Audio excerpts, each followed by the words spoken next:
का, श्री राकेश जी का, रमेश अत्री जी का, जिन्होंने मंच पर मुझे बोलने का मौका दिया।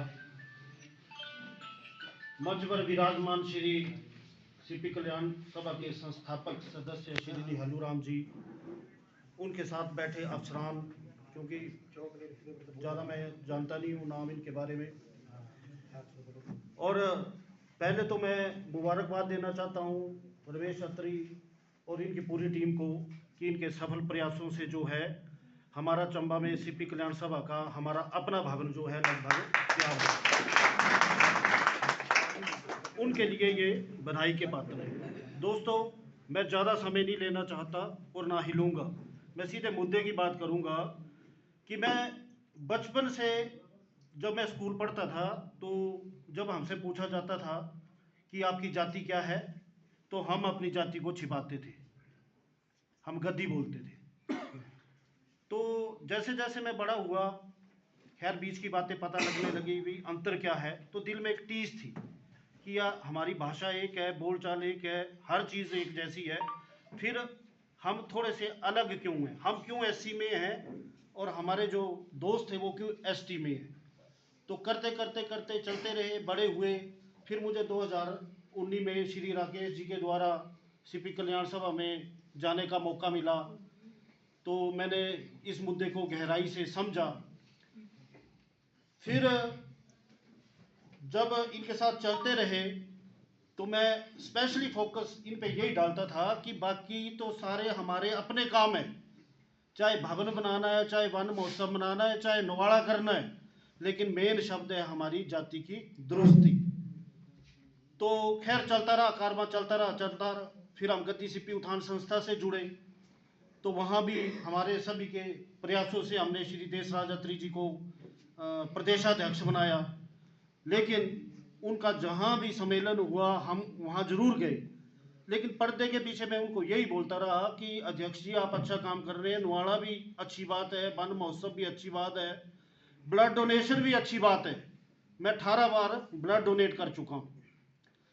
पर हमारा जो भी संगठन है, हमारा जो मेन मुद्दा है वो है गद्दी शब्द की प्राप्ति।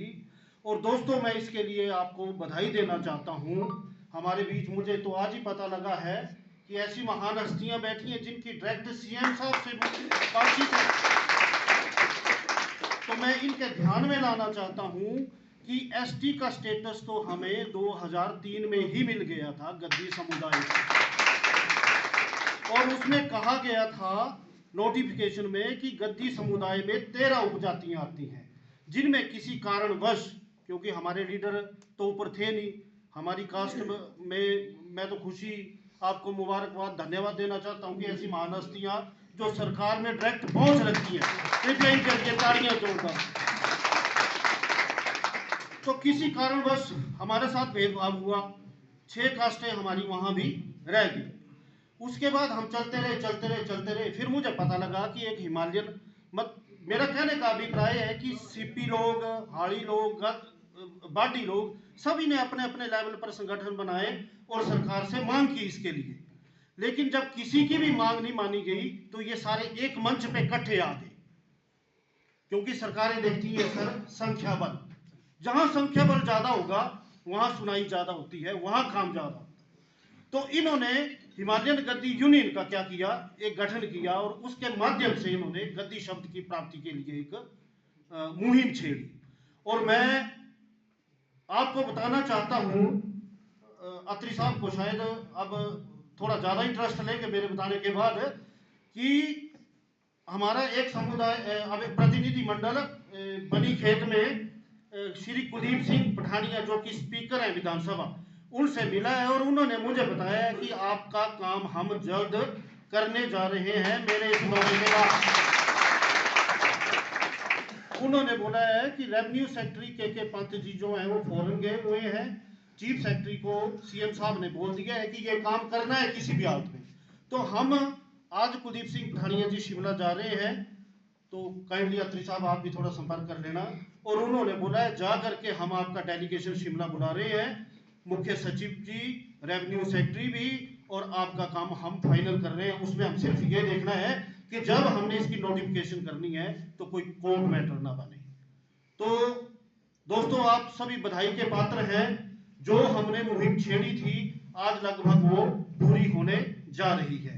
थोड़ी सी मैंने शायद ग्रुप में भी डाला था, मेरी इतनी सी विनती है कि सरकार का कोई भी नुमाइंदा अगर चंबा में आता है तो कृपया अत्री साहब की अगुवाई में, रमेश भाई की अगुवाई में, जहां हमारी जरूरत है हमें बोलिए, लेकिन ज्ञापनों को जरूर दीजिए।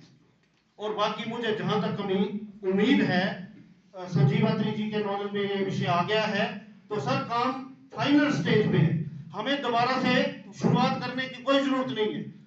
फाइनल स्टेज में ऑनली नोटिफिकेशन होने वाली है, तो थोड़ा सा तो मित्रों, मैं ज्यादा नहीं बोलना चाहता था और ना आगे बोलूंगा, बट इतना जरूर है कि मुझे इतनी ज्यादा खुशी हुई, और मुझे तो पता ही नहीं था कि इस बेल्ट में भी हमारी इतनी बरादरी है। आप सभी को देख करके पता लगा। आपको बहुत बहुत शुभकामनाएं, बधाई। सिप्पी एकता जिंदाबाद, सिप्पी एकता जिंदाबाद, सिप्पी एकता जिंदाबाद। धन्यवाद सर।